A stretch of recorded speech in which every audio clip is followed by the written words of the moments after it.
Welcome guys. इस video में आप लोग जानने वाले हैं virus related most important vocab जो आजकल चाहे आप न्यूज़ चैनल देखें, चाहे आप न्यूज़ पेपर देखें या सोशल मीडिया पर ये वर्ड्स, इनका हिंदी मीनिंग बताऊंगा और साथ ही इनकी एग्जाम्पल दूंगा और साथ ही समझाऊंगा इनकी डेफिनेशन को। तो आइए इस वीडियो को शुरू करते हैं। देखिए आप लोग क्या सीखने वाले हैं इस वीडियो में।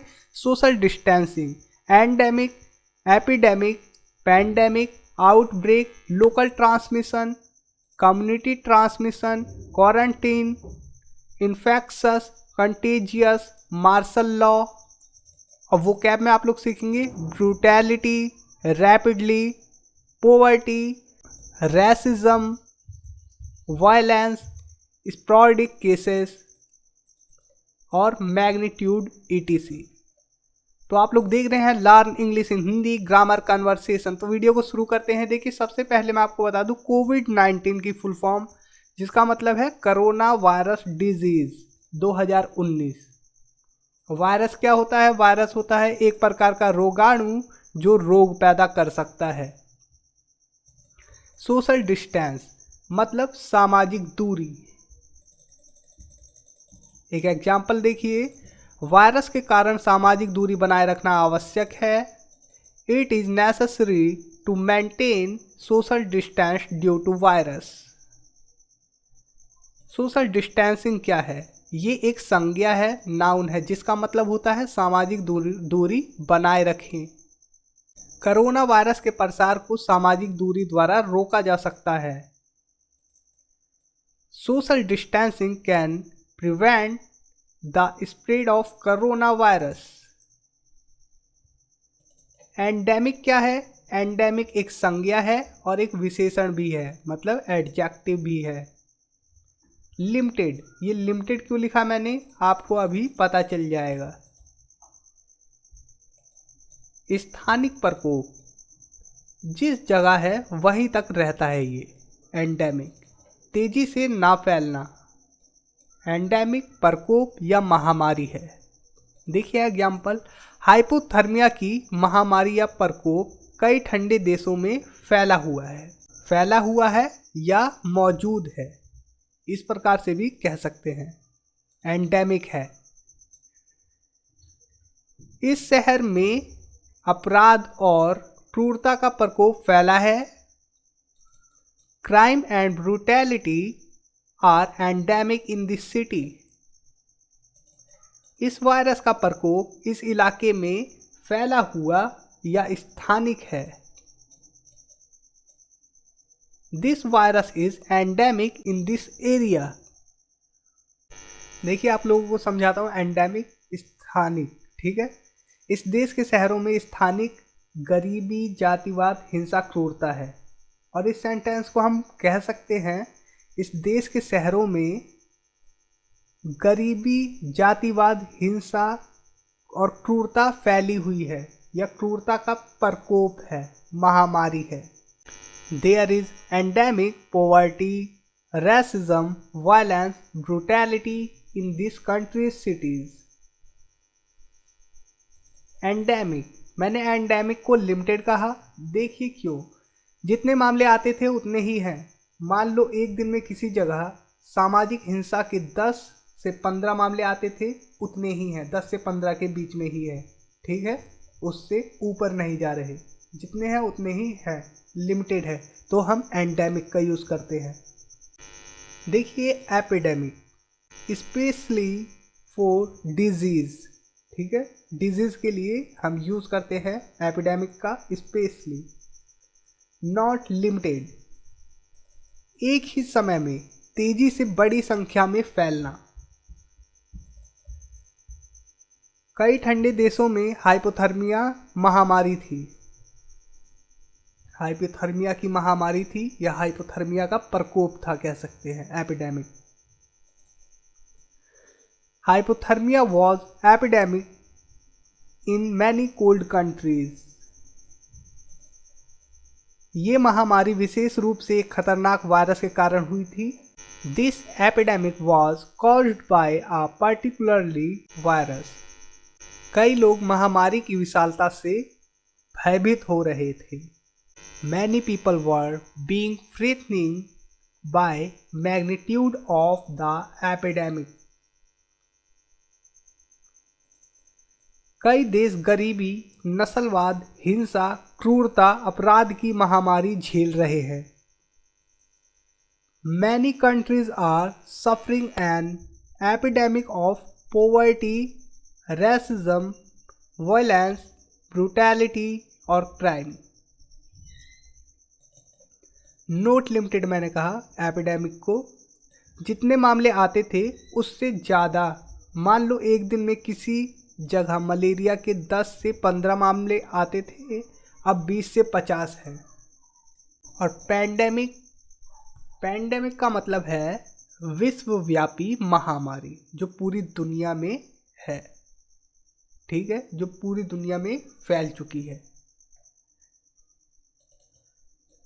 विशेषज्ञ वर्षों से चेतावनी दे रहे हैं कि दुनिया भर में एक और वायरस महामारी आ रही है. Experts have been warning for years that another virus pandemic is coming around the world. Outbreak क्या है? आउटब्रेक किसी रोग या हिंसा का प्रकोप है. देखिए एग्जाम्पल है, ये प्रकृति का बहुत भयानक प्रकोप है. This is a terrible outbreak of nature. कई देश कोरोना वायरस के प्रकोपों से प्रभावित हुए हैं. Many countries have been affected by outbreaks of corona virus. कई देश कोरोना वायरस के प्रकोपों से प्रभावित हैं. Many countries are affected by outbreaks of corona virus. यहाँ पर मैंने आर का यूज़ किया, यहाँ हैव बीन का यूज़ किया. दोनों में अंतर है. और मैं यहाँ पर ये भी बता दूँ आप लोगों को, ये पैसिव नहीं है, ये पैसिव नहीं है ये सेंटेंस. ठीक है, तो इसके बारे में आप लोग जानेंगे मेरी नेक्स्ट वीडियो में. जो मैं नेक्स्ट वीडियो बनाऊंगा उसमें मैं आपको बताऊंगा कि ये पैसिव क्यों नहीं है और हमने आर का यूज़ किया है. उसके बाद ये थर्ड फॉर्म है या एडजेक्टिव है, इसके बारे में मैं डिटेल से बताऊंगा. ठीक है, ये वर्ब भी है और ये एडजेक्टिव भी है, दोनों है ये. You can see the video on YouTube. Learn English Hindi grammar conversation channel पर जाकर देख सकते हैं आप लोग. You can subscribe this channel and press the bell icon. इस चैनल को सब्सक्राइब कर ले और बेल आइकन दबा सकते हैं आप, जो कि आने वाली वीडियो की नोटिफिकेशन आप तक पहुंच जाएगी. देखिए जो वायरस जो फैला है उसकी 4 स्टेजें हैं. ठीक है, पहली इम्पोर्टेड एंड स्पॉडिक केसेस, विदेशों से आए लोगों द्वारा. ये पहली स्टेज होती है. विदेशों से जो लोग आते हैं संक्रमित होकर उनके द्वारा. स्प्रैडिक केसेस मतलब छिटपुट या इक्का दुक्का मामले.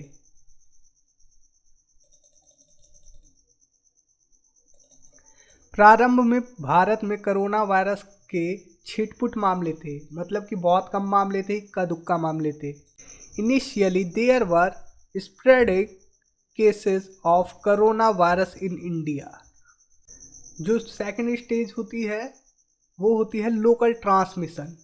स्थानीय लोगों में संक्रमित व्यक्ति से संक्रमण फैलना, मतलब लोगों से लोगों द्वारा संक्रमण फैलना. कई लोग लोकल ट्रांसमिशन स्थानीय प्रसारण से संक्रमित हुए हैं. Many people have been infected by local transmission.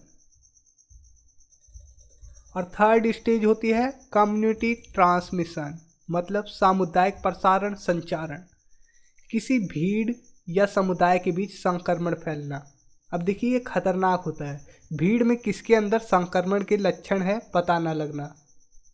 हमें पता नहीं लगेगा कि भीड़ में किसको संक्रमण हो रखा है और किसको नहीं, तो हमें भी हो सकता है. ठीक है, इस प्रकार से हम कहते हैं community transmission. Many people have been infected by community transmission.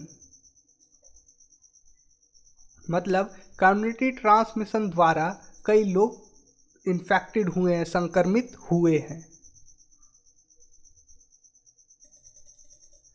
और एपिडेमिक महामारी, चौथी स्टेज को एपिडेमिक बोल देते हैं, मतलब कि महामारी तेज़ी से फैल रही है, किसी राज्य या इलाके पर इमरजेंसी लगाना पड़ जाता है, जैसे कि आजकल लॉकडाउन चल रहा है, आप लोग जानते ही हैं।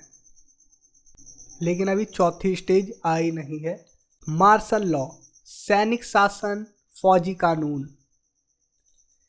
किसी भी देश के संकट की स्थिति में पुलिस के स्थान पर सेना द्वारा स्थिति पर काबू करना, मतलब कि जिस स्थिति को पुलिस को हटाकर सेना को लगा दिया जाता है तो उसे मार्शल लॉ कहते हैं। काफ़ी देशों में ऐसा हो सकता है, जब जनता बेकाबू हो जाती है किसी चीज़ से, सरकार के निर्णय को नहीं मानती है, तो मार्शल लॉ का यूज़ करना पड़ जाता है। स्प्रेड, स्प्रेड का मतलब है फैलना या फैलाना। कोरोना वायरस लॉकडाउन की वजह से तेजी से नहीं फैल पाया। The corona virus could not spread rapidly due to lockdown.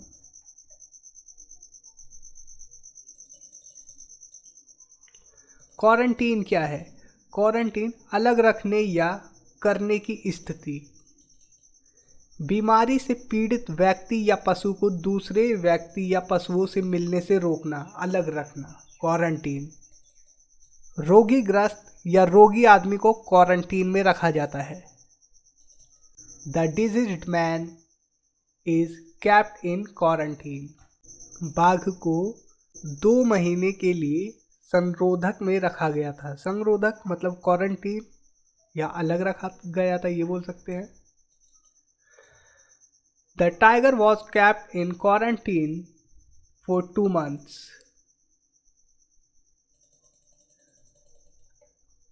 Index case क्या होता है? इंडेक्स केस मतलब होता है रोग का पहला मामला। देखिए एग्जाम्पल है, भारत का कोरोना वायरस का पहला मामला 30 जनवरी को केरल में सामने आया था। India's first case of coronavirus was reported on January 30 in Kerala. This is an index case of coronavirus. ठीक है, ये है कोरोना वायरस का पहला मामला।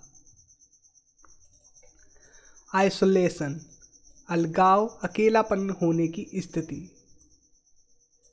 आइसोलेशन का आपने बहुत बार सुना होगा, न्यूज़ पे या न्यूज़पेपर में आजकल आप लोग देख रहे होंगे। उसने अलगाव और निराशा, उदासी की भावनाओं का अनुभव किया। ठीक है, she experience feeling of isolation and depressions. बहुत से लोगों में अलगाव और अकेलेपन की भावनाएं होती हैं। Many people have feeling of isolation and loneliness.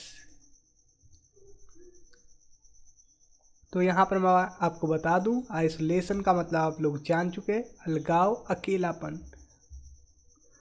Isolate क्या होता है? आइसोलेट एक वर्ब है, अलग करना, उसी से ये आइसोलेशन बना है। अलग करना, ये रूट वर्ब है, रूट फॉर्म है। अलग करना या रखना। We have to isolate this sick leopard from other animals. Infectious मतलब संक्रमण या संक्रमक, हवा से फैलने वाला।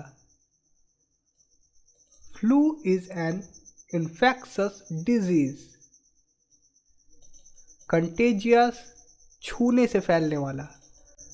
रोग किसी संक्रमित व्यक्ति, संक्रमित वस्तु या व्यक्ति से दूसरे को छूने से फैलता है।